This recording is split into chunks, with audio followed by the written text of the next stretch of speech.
대구에서 신천지 교회를 중심으로 코로나19 확진자가 급증한 가운데 한 신도가 대전 예배당을 들렀던 것으로 확인됐습니다. 해당 교회에서는 긴급 방역이 진행됐고 대전시는 3단계 대응 조치를 내놨습니다. 코로나19 여파로 충남의 핵심 산업인 자동차 산업이 큰 타격을 입고 있습니다. 중국산 부품 공급이 끊기면서 휴업 사태까지 빚어 공장 가동률도 뚝 떨어졌고 협력업체에 연쇄적으로 피해가 확산되는 상황을 집중 취재했습니다. 대전시 선거관리위원회가 특정 후보나 정당의 SNS 선거운동 활동에 좋아요를 누르거나 응원 댓글을 게시한 공무원 77명을 적발하고 약 20명에게는 공명선거 협조를 요청했습니다.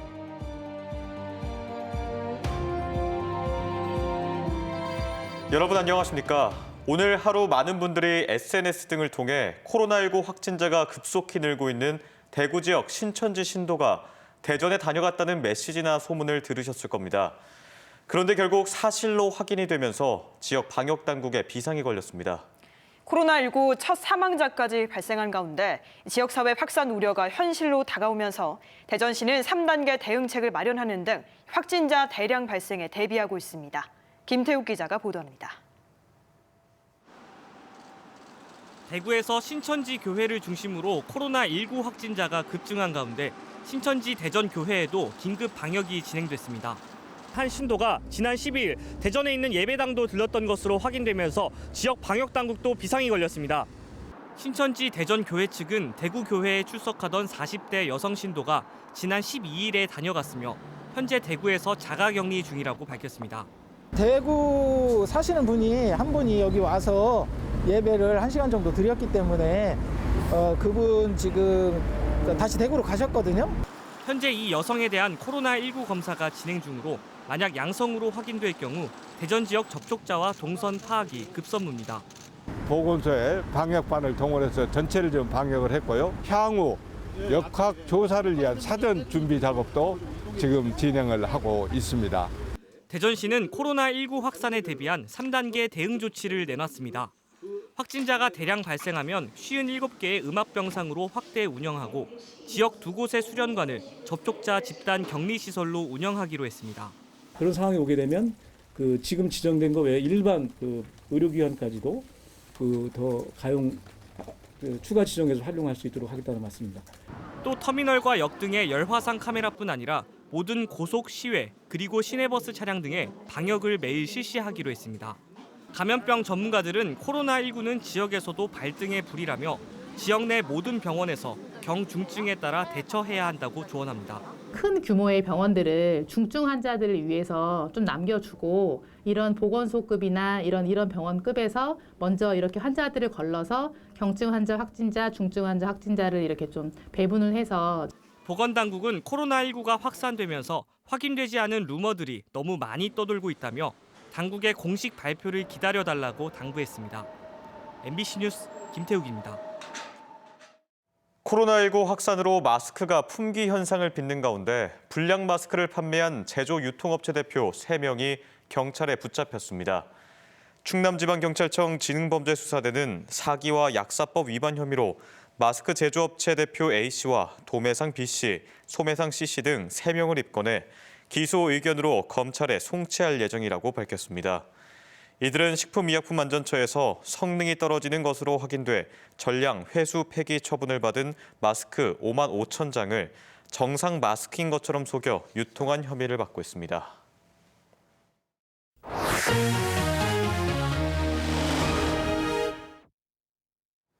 집중 취재 순서입니다. 코로나19 여파로 지역 경제가 어려움에 빠진 가운데 수출 등 충남의 핵심 산업인 자동차 업계는 큰 타격을 입고 있습니다. 중국산 부품 공급이 끊기면서 휴업 사태까지 빚어졌고 공장 가동률 역시 뚝 떨어졌습니다. 협력 업체들까지 연쇄적으로 피해가 확산되면서 말 그대로 비명을 지르고 있습니다. 그 현장을 김윤미 기자가 다녀왔습니다. 차량 유리를 올리고 내리는 제어 장치를 현대차 등에 공급하는 한 부품업체. 이달 초 중국산 부품 공급이 끊긴 현대차가 닷새간 휴업하는 바람에 나흘이나 공장을 멈췄는데 이번엔 GM 측이 가동 중단 소식을 전해와 급히 일부 직원들에게 쉬라고 통보했습니다. 완성차 업체가 휴업에 들어가면 보시는 것처럼 협력 업체들도 줄줄이 생산 라인을 멈춘 채 인력을 최대 40%까지 줄여야 할 처지입니다. 90억 원에 이르던 한 달 매출액은 반토막이 난 상태. 게다가 사슬처럼 엮인 2차 협력업체 100여 곳에도 그 충격이 고스란히 전해지고 있습니다.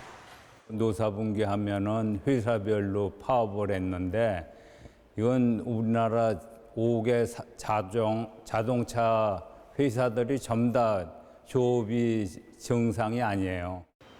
사람으로 치면 신경망 역할을 하는 부품, 와이어링 하네스 부족으로 휴업했던 현대차 아산 공장도 중국 현지 공장이 돌아가기 시작하면서 가동을 재개했습니다. 하지만 공급량이 충분치 않다 보니 재가동 직후 생산량은 30%에 그쳤고 현재도 70% 수준으로 생산 차질 규모만 6,000대, 손실액은 1,600억 원이 넘습니다. 열심히 저희들이 노력을 해서 좀 받고 있습니다만은 저희들이 그렇게 해서 생산 좀 차질이 생기다가 보니까 저희 또 협력업체들도 굉장히 좀 어려움이 많이 있는 것 같습니다. 코로나19의 충격파가 계속되면서 업체마다 자금난 등 유동성 위기 우려까지 커지는 가운데 정부도 최대한 세정 지원에 나서기로 했습니다. 3월 법인세 신고, 또 4월 부가가치세 예정 신고 시에 세금의 신고 납부 기한을 저희가 최대 9개월까지 연장을 하도록 하겠습니다. 자동차 업계는 코로나19의 지역사회 감염이 확산되면 결국 국내 생산시설마저 타격을 받고 소비심리 위축으로 판매까지 불똥이 튀는 최악의 상황을 걱정하고 있습니다. MBC 뉴스 김유미입니다. 대전과 충남 최대 현안 가운데 하나인 혁신도시 추가 지정이 큰 고비 하나를 넘겼습니다. 국가균형발전특별법 개정안이 국회 상임위를 통과했는데 이제 법제사법위원회와 본회의만을 남겨놓은 상태라 대전과 충남이 혁신도시로 지정되는 발판이 마련됐다는 평가입니다. 문은선 기자가 취재했습니다. 국가균형발전특별법 개정안이 국회 산업통상자원 중소벤처기업위원회 전체 회의를 통과했습니다. 산자위 전체위원 28명 가운데 15명이 참석해 우려했던 정족수 미달 사태는 없었지만 대구 경북 지역 일부 의원들의 반대로 한때 진통을 겪었습니다. 대구 경북 의원들 중에 한두 분이 반대 발언을 할 것으로 알고 있었고 금방까지 가려고 그러다가 잘 이제 무마를 해서. 균특법 개정안은 민주당 박범계, 김종민, 미래통합당 홍문표 의원이 각각 발의한 법안을 반영해 지난해 11월 산자위 법안 소위에서 대안으로 정리 통과됐습니다. 연일 국회를 방문하며 총력전을 벌였던 대전시와 충남도는 혁신도시 추가 지정이 큰 고비를 넘겼다며 환영했습니다. 또 법적, 제도적 기반과 안정성을 담보하게 된 것은 물론 여야와 정부, 국회, 지역을 뛰어넘는 국민적 합의가 이루어졌다며 의미를 부여했습니다. 지역의 국회의원님들을 비롯해서 우리 150만 대전 시민 그리고 230만 우리 충남 도민들과 함께 감사의 말씀드리고요. 남은 고비는 오는 26일 법사위 그리고 본회의 통과 여부입니다. 여상규 위원장님을 찾아뵙고 산자위가 통과되면은 법사위 조속한 처리를 요청을 드렸습니다. 하여튼 위원장님도 그 말씀에 대해서 적극적으로 동의한다는 말씀을 주셨고 대전과 충남이 혁신도시로서 새로운 성장 발판을 마련할 수 있을지 마지막으로 역량을 총집결할 시간이 다가오고 있습니다. MBC 뉴스 문은선입니다. 총선이 불과 50여일 남았지만 코로나19 확산세 속에 선거운동도 제약을 받고 있습니다. 이 때문에 유권자를 직접 만나는 대신 비대면, 즉 SNS 등으로 공약이나 활동을 홍보하는 경우가 늘었는데요. 하지만 공무원들의 경우 예비 후보들의 SNS 홍보물을 보고 좋아요만 눌러도 선거법 위반이 될 수 있습니다. 조형찬 기자가 보도합니다. 대전의 한 예비 후보의 SNS입니다. 이번 총선에서 필승 의지를 다진 글을 올렸는데 응원합니다, 힘내세요라는 댓글이 문제가 됐습니다. 댓글을 올린 사람이 충남의 한 고등학교 교사였던 겁니다. 또 다른 예비 후보의 출마 기자회견을 알리는 SNS에는 충남 기초단체 공무원이 격려의 글과 좋아요를 눌렀다가 적발됐습니다. 아직까지 평상시에 하는 SNS 활동을 공직선거법을 정확히 모르는 상황에서 그 활동 좋아요나 댓글을 다는 행위를 했는 걸로 보여지고요. 대전 선관위는 특정 후보나 정당의 SNS 선거운동 활동에 좋아요를 누르거나 응원 댓글을 게시한 공무원 77명을 적발했습니다. 소속 기관을 보면 지방 공무원이 절반 정도로 가장 많았고 국가공무원과 교육공무원, 경찰 공무원 순으로 나타났습니다. 이 가운데 10회 이상 반복적으로 게시한 공무원 21명에게는 공명선거 협조 요청 문서를 발송했습니다. SNS 등에서 좋아요를 누르거나 댓글을 단다는 것 자체가 정치적 중립을 위반할 소지가 있다는 겁니다. 그래서 저희가 이거에 대한 경종을 울리기 위해서 특히 공명선거 협조 요청을 무시하고 계속 위반하거나 고의성이 짙을 경우 공직선거법에 따라 소속기관 징계는 물론 징역형이나 벌금형에 처해질 수 있어 공무원들의 각별한 주의가 요구됩니다. MBC 뉴스 조형찬입니다. 충남도 선거관리위원회가 제21대 총선과 관련해 선거구민을 예비후보자 출판 기념회에 참석시키고 참석한 선거구민에게 기부 행위를 한 혐의가 있는 3명을 대전지검 논산지청에 고발했습니다. 선관위에 따르면 이들은 지난 1월 개최된 특정 예비후보자 출판 기념회에 선거구민을 동원하기로 공모하고 참석자 70여 명에게 음식물과 교통 편의를 제공한 혐의를 받고 있습니다. 더불어민주당 이상민 의원이 기자회견을 열고 5선의 큰 정치인으로 도약하고자 한다며 총선 출마를 선언했습니다.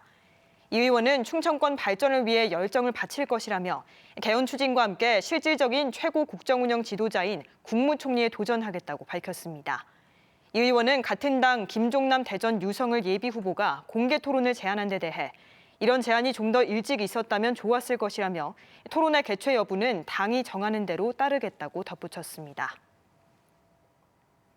카이스트 신성철 총장이 횡령과 배임 혐의로 검찰에 고발된 지 1년이 훌쩍 넘었습니다.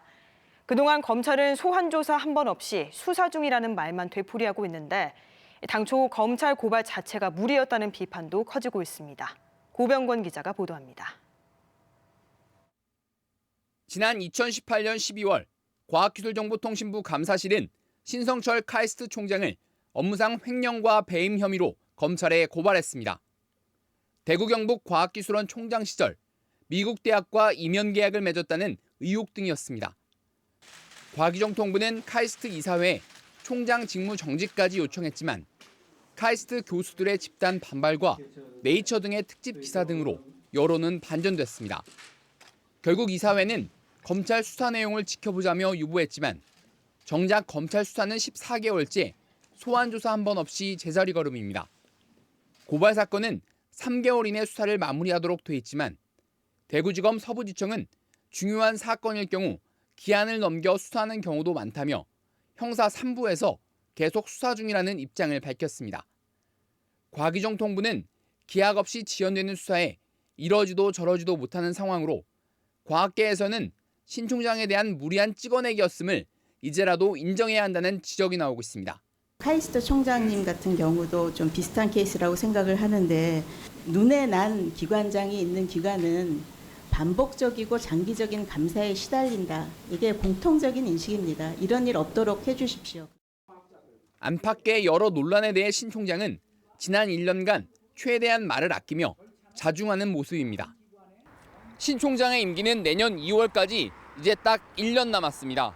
하반기부터는 새 총장 공모가 시작될 예정으로 신 총장 거취 논란은 올해 상반기 내내 뜨거운 관심을 받게 될 것으로 보입니다.